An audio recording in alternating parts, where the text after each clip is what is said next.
Siguiendo la lectura de Marcos, el capítulo 14, verso 32 en delante, vamos a ver aquí ya lo que se conoce como la pasión del Señor, su arresto, y habla de la muerte, la resurrección de nuestro Señor.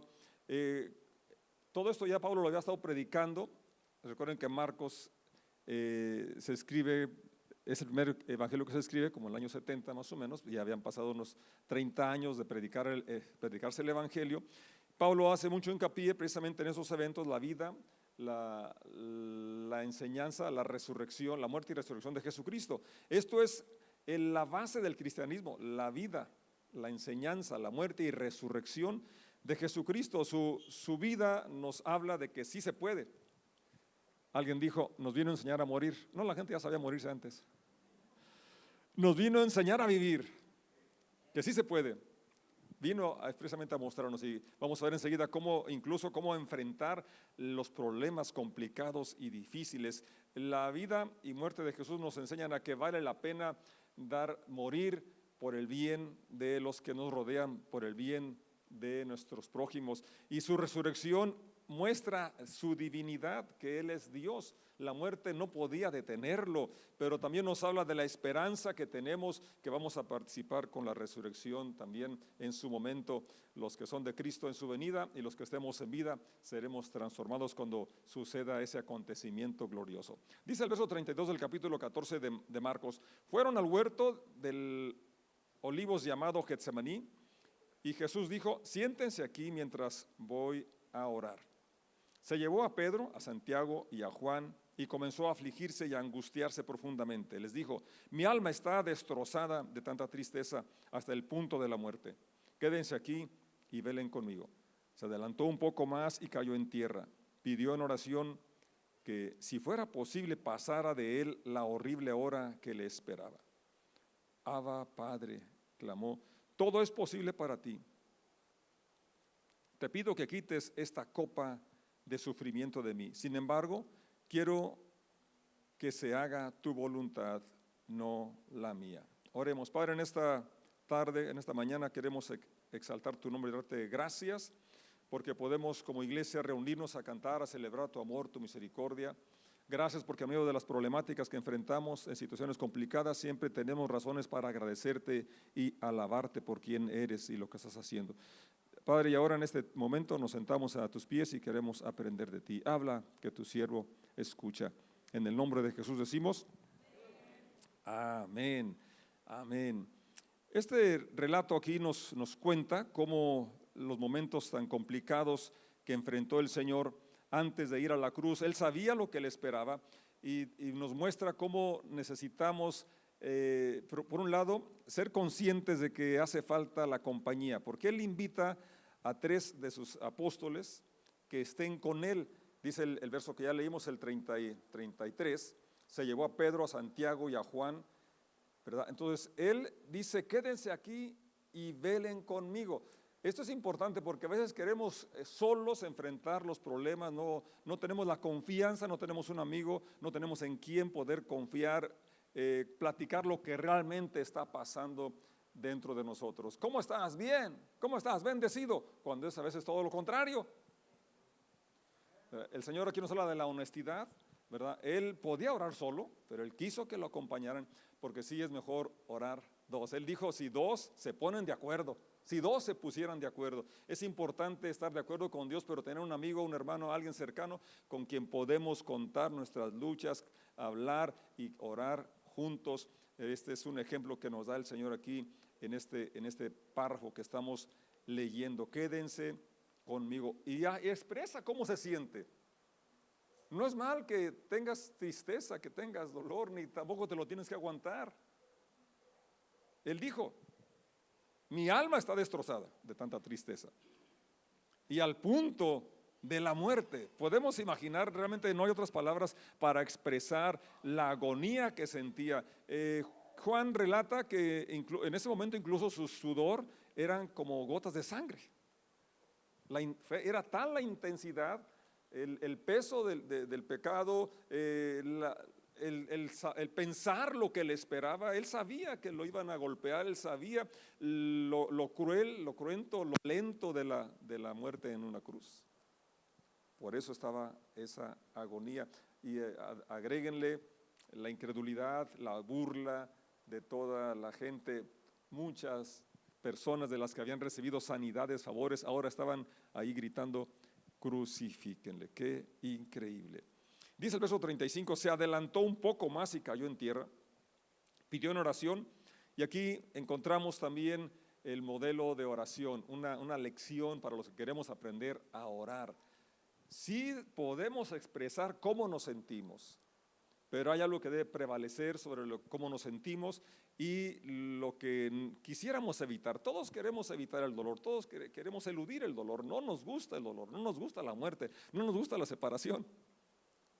Pero Cristo mismo la enfrentó. Y eso es importante verlo, porque a veces cuando nos llega un problema, una enfermedad, un dolor, algo que no quisiéramos, pensamos que es por nuestro pecado. Y a veces no es por el pecado. Jesús sufrió por nuestro pecado. Pero no obstante, Él habla de cómo se siente y dice el verso que estoy leyendo 35, pidió en oración. Y aquí, fíjate su oración cuál es: si fuera posible, pasara de Él la horrible hora que le esperaba. 36, Abba, Padre. Esta palabra es papá, papito, una expresión de cariño, de confianza. Y recuerden que nosotros hemos recibido el espíritu de adopción, el cual clama Abba, Padre. Como creyentes tenemos ese privilegio de que así como Jesús se acercó con esa confianza, tú y yo podemos orar también así: papi, papito, y acercarnos con confianza, con fe de que somos amados y que Él está dispuesto a escucharnos. Una relación íntima, tierna. Te pido que quites esta copa de sufrimiento de mí. Su humanidad se resistía a sufrir todo lo que venía. Ya lo mencioné, el bullying, ahí en la máxima expresión, ¿verdad? La burla. En las pinturas que vemos tiene un manto, pero realmente lo dejaron desnudo para burlarse de él, para avergonzarlo.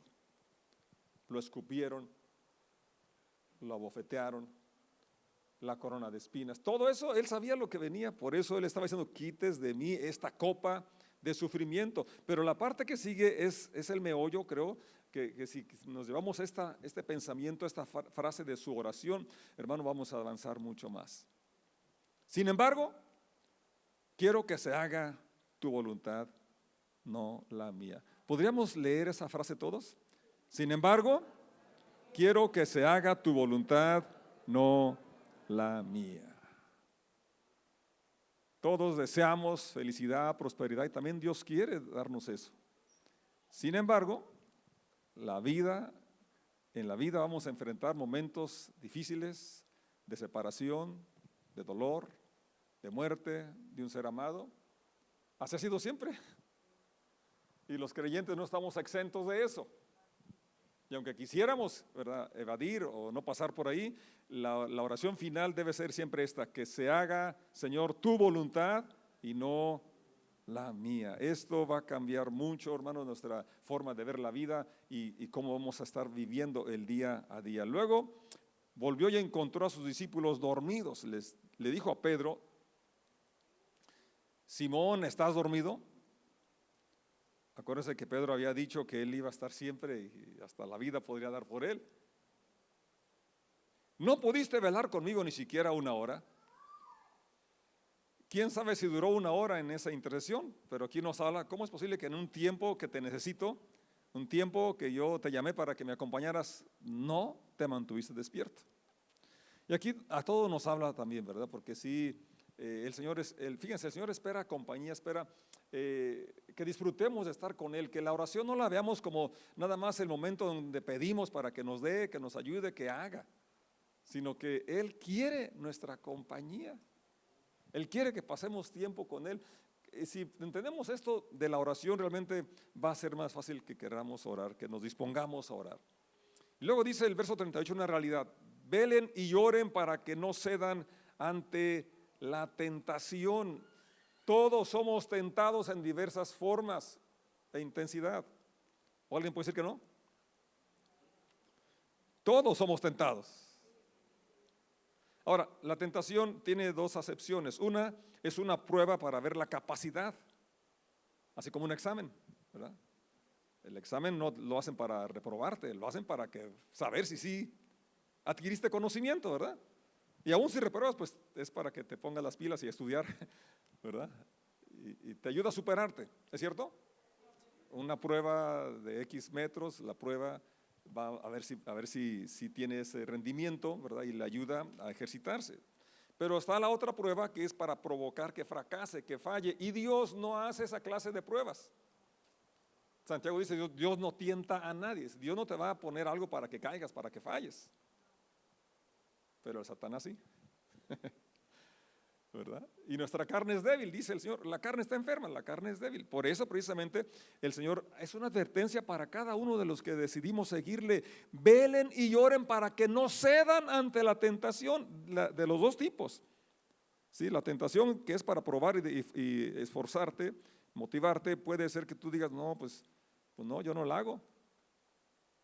No la haces o no quieres esforzarte. No la haces o no quieres dar un poco más. ¿Sí? Y la otra de que Satanás quiere que falles, que fracases, entonces la solución está ahí, vela y ora, velemos y oremos. Velar es estar alerta, atento, saber que en cualquier momento, ¿verdad? Hay dardos, hay situaciones que nos pueden distraer, nos pueden llevar a un lugar donde no queremos. Entonces por eso es importante escuchar esta advertencia de nuestro Señor, velen y oren para que no cedan ante la tentación. Y esto de que no cedan ante, una vez más queda claro que todos seremos tentados, que todos estamos siendo probados en diferentes momentos y formas, pero la solución para no ceder, para no caer es entonces velar y orar. Y luego dice, porque el espíritu está dispuesto, pero el cuerpo es débil. El espíritu sí anhela que sea reforzada nuestra fe, que el espíritu se anhela esa compañía, ese tiempo de quietud con Dios, estar consciente todo el tiempo de su presencia y alabarle no solamente en la reunión, sino alabarle en todo momento, en todo lugar. Entonces recordar esto, mi espíritu está dispuesto, aunque mi humanidad es débil, ¿verdad? Tengo múltiples ocupaciones, múltiples distracciones, muchos compromisos, un desorden en las prioridades. Esto es a lo que es la carne es débil. ¿Sí? No tengo tiempo. ¿No es acaso la palabra más común cuando el Señor nos convoca a algo? Nuestro espíritu quiere hacerlo, pero ¿qué decimos? No tengo tiempo. Entonces la carne es débil, pero el espíritu está dispuesto. Entonces tú y yo elegimos, ¿verdad? Si vamos a invertir para lo eterno, si vamos a desarrollar, ¿verdad? Para aquello que realmente satisface, aquello que glorifica a Dios, aquello que bendice a mi familia, ¿verdad? A los que me rodean. Tú y yo tenemos el ejemplo de Jesucristo, que se haga tu voluntad, no la mía, aunque eso implique un sacrificio. Aunque eso implique, obviamente, si vas a hacer algo, vas a dejar de hacer otra cosa. ¿No es cierto? Entonces, siempre que Dios nos dé la sabiduría para decidir o escoger lo que le trae honra, lo que le trae gloria, lo que va a servirnos para tener una relación más estrecha con Él. Verso 39, entonces Jesús los dejó otra vez e hizo la misma oración que antes. Aquí también nos enseña, ¿verdad? Porque a veces pensamos que solamente estamos repitiendo una oración. Si la repites mecánicamente, la verdad que pues es un rezo y no te va a beneficiar mucho, pero repetir oraciones es bueno. Y aquí el Señor dice, repitió la misma oración que antes. Verso 40, regresó de nuevo a donde estaban ellos, los encontró dormidos porque no podían mantener los ojos abiertos y no sabían qué decir. Otro problema con la oración, pues ¿y qué digo? ¿Y cómo voy a orar una hora? ¿Qué digo en tanto tiempo? Bueno, empieza con poquito, ¿verdad? Empieza con poquito, no sé, 5 minutos quizás. En la Biblia tenemos muchas oraciones que nos ayudan de un modelo, ¿no? Podemos orar según un salmo, podemos orar según una porción de la Biblia. Y ya empezamos a decir, entonces sabemos qué decir en oración. Tenemos el modelo de oración que Jesús dio cuando le preguntaron, enséñanos a orar. Entonces podemos aprender a saber qué decir cuando estamos orando. Pero básicamente debe ser el modelo que hoy vemos, que se haga tu voluntad y no la mía. Y para conocer su voluntad hay que leer la Escritura. Y hay que escuchar cuando Dios nos habla a nuestro espíritu. Entonces podremos saber cuál es su voluntad. Cuando volvió a ellos por tercera vez, les dijo: adelante, duerman, descansen. En forma sarcástica, ¿verdad? Pero no, la hora ya ha llegado, o sea, ya no hay tiempo de descansar, ya no hay tiempo de dormir. El Hijo del Hombre es traicionado y entregado en manos de pecadores. Verso 42, levántense, vamos. Y aquí habla de esa determinación que él tuvo para enfrentar lo que venía, lo que ya he estado mencionando, la burla, la tortura, la muerte. Él afirmó su rostro para subir a Jerusalén, sabía lo que le esperaba y no obstante, él aquí dice una vez más: levántense, vamos, no huyamos, no rehuyamos, no queramos aplazar aquello que es inminente, aquello que como quiera va a venir. Enfrentemos con determinación la vida, aunque en este momento sea una prueba. Realmente él enfrentó la prueba máxima del dolor, de la muerte, de la separación.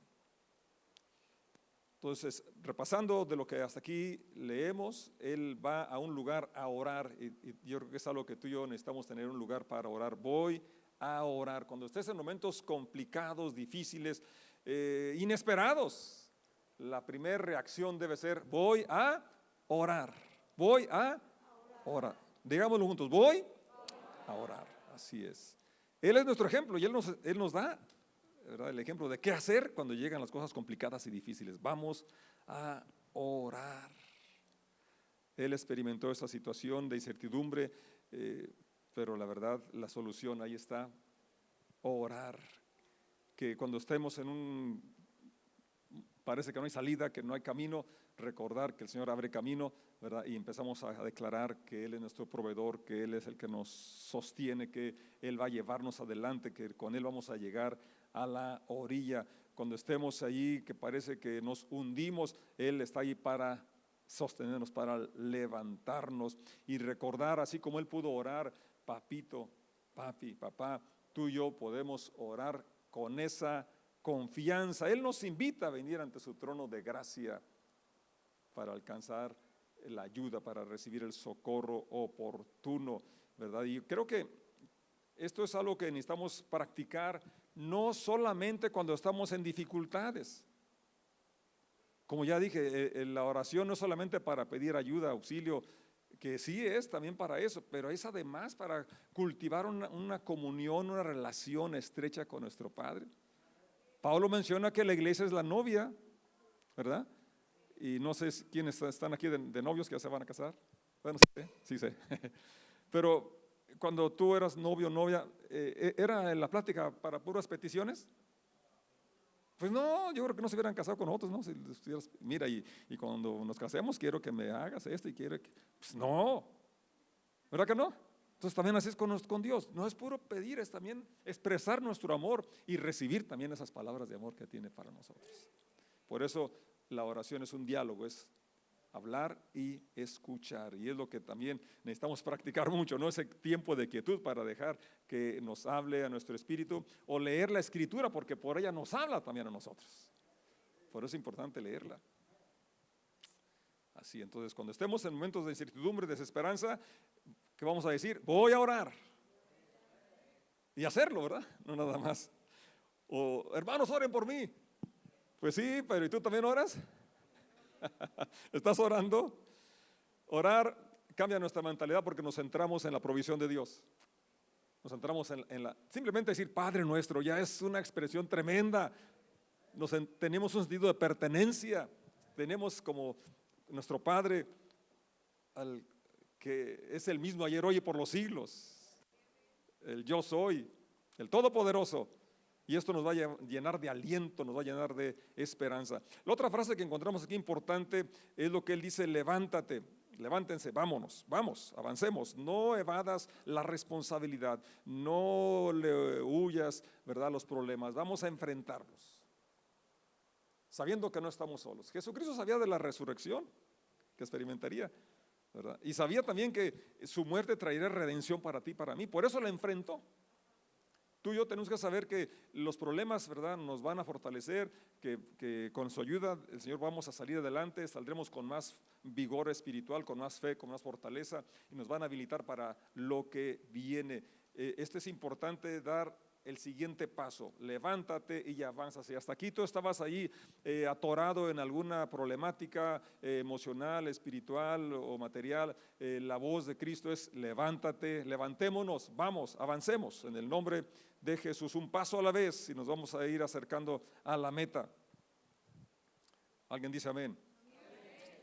Así es, que no haya nada que nos detenga, ¿verdad? Aunque, como ya lo mencioné, tratamos de huir al dolor o a las cosas negativas, sin embargo son parte de la vida, son parte de la vida, ¿verdad? Pero lo más importante aquí es que no vamos solos, está el Señor con nosotros, y esto nos ayuda a avanzar y dar pasos determinados como los que Él llevó, Él hizo. Entonces esto nos va a llevar a ver sueños realizados, metas alcanzadas, matrimonios estables, finanzas sanas, una iglesia, ¿verdad?, floreciente. Vamos a levantarnos. Vamos a levantarnos. Sí, vamos a dejar la pasividad y vamos a dejar el conformismo, y como aquella mujer que hizo todo lo que pudo, tú y yo podemos hacer más de lo que hasta aquí hemos realizado. ¿Alguien dice amén? Amén. Siguiendo la lectura, verso 53 ahora nos habla de que empieza a llevar al Señor, a Jesús, a la casa del sumo sacerdote. Dice: Pedro le iba siguiendo, pero de lejos. Habla el verso 54. Y esto nos habla de necesitamos seguirlo de cerca y no de lejos. En ese momento, ¿verdad? Pedro quizás no quería que lo identificaran como discípulo para que no lo tomaran como un testigo en su contra, no sé, pero él andaba de lejos. Al Señor Jesús, ¿verdad?, nos invita a estar cerca de Él, y tú y yo podemos tener ese privilegio de andar cerca de Él. El versículo 55 nos habla que intentaban encontrar pruebas en su contra para ejecutarlo, pero no pudieron encontrar ninguna. Me brinco hasta el verso 60. Entonces el sumo sacerdote se puso de pie ante todos y le preguntó a Jesús: bien, ¿no vas a responder a estos cargos? ¿Qué tienes que decir a tu favor? Pero Jesús se mantuvo callado y no contestó. Esto es una lección importante, ¿verdad? Porque a veces es de sabios mantenernos callados. Y han dicho que más vale un loco y no dos. A veces que la gente está provocándonos, ¿no?, a una discusión sin sentido, y a veces cuando abrimos la boca, pues empieza el problema, ¿no? El Señor aquí es muy sabio y Él se mantiene callado. Entonces el sumo sacerdote le preguntó: ¿eres tú el Mesías, el Hijo del Bendito? Y esta respuesta es trascendente. El verso 62, Jesús dijo: yo soy. Y ustedes verán al Hijo del Hombre sentado en el lugar de poder a la derecha de Dios y viniendo en las nubes del cielo. 63. Entonces el sumo sacerdote se rasgó las vestiduras en señal de horror. Ahora, ¿por qué esta expresión? ¿Por qué se horrorizó ante esa respuesta? ¿Lo ha pensado? Yo les invito a que cuando leamos nos preguntemos: ¿por qué esa reacción? ¿Por qué hasta se rasgó las vestiduras? ¿Por qué? Literalmente rasgó su túnica. En señal de horror. Bueno, porque en el verso 62, cuando se le pregunta que si Él es el Mesías, no solamente dice sí, Él dice: yo soy el gran yo soy. Así como se identificó con Moisés en Éxodo, cuando le preguntaron qué nombre, si me preguntan cómo se llama, ¿qué voy a decir? Le vas a decir: el yo soy te ha enviado. Ese es el término que usó Jesucristo cuando se identifica no solamente como el Mesías, sino como el Creador, como el Señor, como Dios, como decir: yo soy Jehová. Por eso se rasgó las vestiduras. Esto es importante porque Jesús sabía quién era Él, y es importante que tú sepas quién eres. Y también es importante, ¿verdad?, porque Él es el mismo ayer, hoy y por los siglos, y Él prometió estar con nosotros todos los días hasta el fin del mundo. Por eso el sacerdote dice, el verso 63: ¿para qué necesitamos más testigos? 64: todos han oído la blasfemia. Para Él era una blasfemia. Ya le habían dicho antes que tú, siendo hombre, te hagas pasar por Dios. Él es Dios. Él es el Todopoderoso. Así es. ¿Y qué gritaron? Es culpable, merece morir. Vamos a estar de pie y quiero que nos vayamos pensando en que Jesucristo nunca negó su deidad, su identidad, y siempre fue coherente en su estilo de vida con lo que hacía, con lo que decía. Que tú y yo podamos ser como Él, coherentes. Profesamos ser cristianos, que nuestros actos reflejen esa profesión. Amén. Que cuando se nos confronte no nos avergoncemos, sino al contrario, podamos decir: soy hijo de Dios, soy hijo del Señor, soy discípulo de Jesús. Y que eso, como dije, en acciones se demuestre, ¿no? Si tratamos con amor a los que nos rodean, los tratamos con gracia, con misericordia, como Dios nos trata, que es la característica peculiar de Jesucristo. Como Él dijo: soy manso y humilde de corazón, que pudiéramos reflejar esas cualidades, que estemos construyendo puentes para acercar a las personas a Dios y a nosotros, a su iglesia. Él es nuestro modelo y Él es Dios. Dios es amor. Entonces, por lo tanto, su amor es el que nos va a motivar a servir. Y cuando lo hacemos con amor, lo hacemos con excelencia. ¿Cuál es la comida más sabrosa? La que hace mi mamá, la que hace mi esposa. ¿Por qué? Porque le pone mucho amor. ¿No es cierto? Cada quien puede decir lo mismo de su mamá y de su esposa, ¿no es cierto? Es mejor que lo digan, si no, no va a haber comido hoy. Es que tiene ese distintivo, le pone mucho amor. Dios es amor. Entonces espera que todo lo que hagamos, ¿verdad? Ya sé que cantemos, que estemos allá, vayamos a donde vayamos, estemos, que lo que nos mueva sea el amor de Jesús que se derramó en nuestros corazones por su Espíritu Santo. Y eso va a ser la gran diferencia. Y eso es lo que queremos, que su gracia se derrame siempre en nosotros. Vamos a irnos con esto en nuestra mente.